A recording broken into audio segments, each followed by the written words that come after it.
Welcome to Real Food. Today I want to talk about broccoli.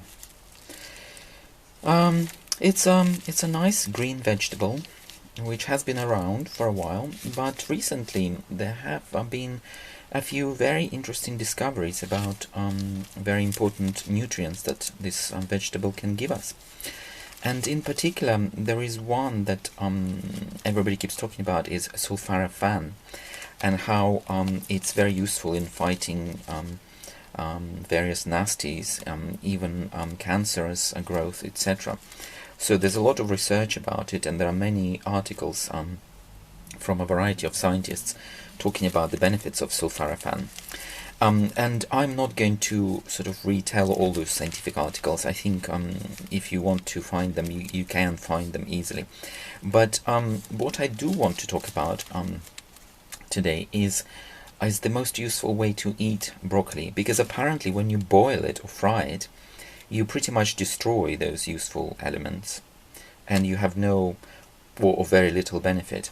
You see, and that's the problem. So when you heat it to high temperatures or boil in high temperatures, yes, you do destroy a lot of those nutrients, and also fibers become very, very soft and not as useful.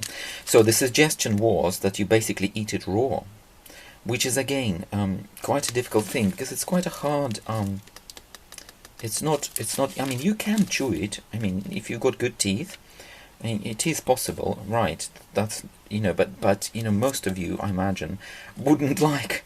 I mean, I tried chewing it. It's like chewing something quite hard, and it's not easy really eating it raw.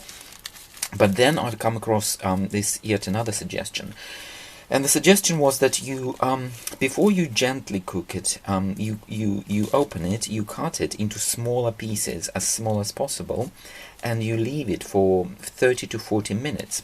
Because what apparently happens during this time, once it's been cut and left for some time, the nutrients then take a form that can't be easily destroyed. So you actually strengthen the nutrient content by doing this. I've not tried it before, but I think this is what I want to do today. And what I've seen is that basically you create small sections, and let me show you. So here we are, one segment and another segment, but then you do need to further cut it into smaller segments like this and like this. And I guess this is when it's quite small. So I'm going to put this here, and then cut it into another smaller section like this. I guess this is quite small already. So that's the idea. So you cut it into smaller sections, and then apparently your broccoli will be able to develop a stronger version of these useful components and nutrients. So you can actually benefit from it more, even if you lightly cook it. But the idea generally is that you cook it as little as possible before you consume it, because this is the best way to ingest all those useful nutrients. So, and I know, of course, yeah, telling you eat it raw is one thing, but doing it is quite... let me just chew on this. It's actually not so bad. You can, it's not very hard. I guess if you have a, if you have maybe an older floret, it could be harder, but you know what, especially if it's cut into smaller pieces, and I guess that's what makes it also avoid the need for continuous cooking in high temperatures for a very long time, because once they're cut like this, you really just need to sprinkle them with maybe steam, just to steam it gently, and that was the recommendation. And this is what I'm going to attempt.